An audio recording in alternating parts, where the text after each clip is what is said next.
across the room and grabbed her husband. He barely made a sound before his throat was cut. I gasped and blinked again. The daylight was back, and the bloodstains were all that was left. I wanted to get out of that house as fast as I could fly, but for some reason I stayed. I felt like there was a reason for me being there.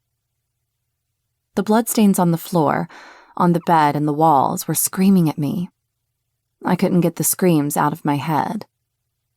I flew back in the corridor and stayed until my head was quiet. Pictures kept flashing before my eyes.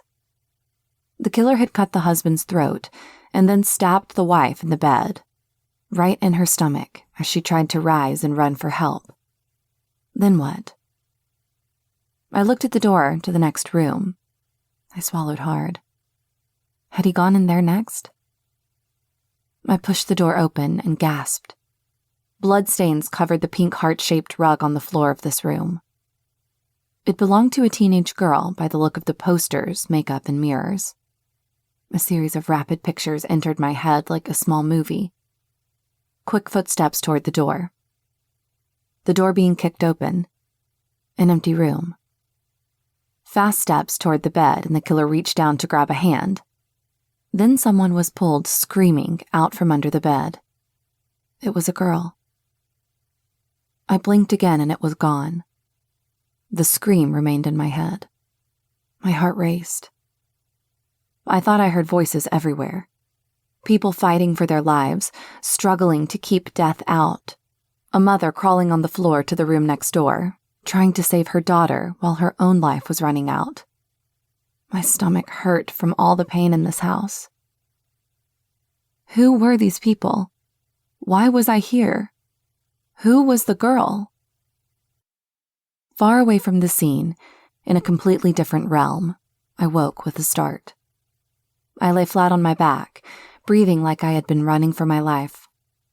I sat up and realized I was still in my bed at the White Castle. I closed my eyes tightly and tried to remember what the people in my dream had looked like.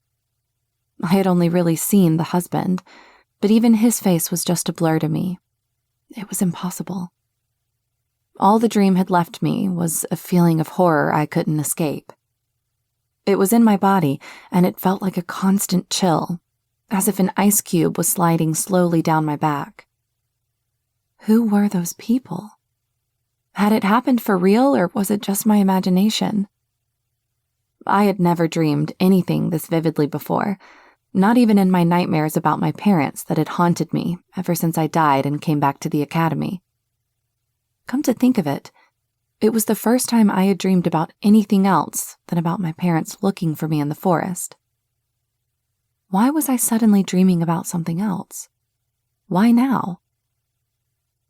I put my face in my hands, blocking out the dormitory with my heavily sleeping classmates.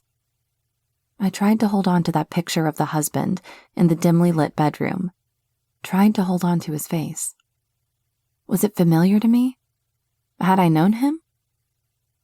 But it was like trying to hold on to water. It slowly slipped out. All the details of his face disappeared. If I only had the chance to see his eyes. But there hadn't been enough light for that. Was there something else that I could recognize? Something in the house, maybe? Did I know these victims? Or did I know the house, the neighbors, or maybe even the killer? I lowered my hands from my face and opened my eyes. Acacia, May, and Jacqueline were still sleeping. Next to my bed, I had piled all of my books, ready for the first day of school. The third and final year at the academy was ahead of us. That final year where we would graduate and finally get our file.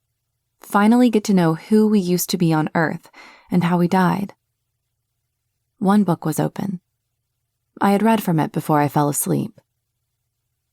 Dream a Little Dream of Me. What a Spirit Should Know About Dream Catching, Volume 1. An old lady in the picture stared at me, and I closed it. Dream catching was one of the new classes we had to take as third-year students. I looked forward to that. Was it what I read in the book before bed that had caused me to have this strange and horrifying dream? I got out of the bed.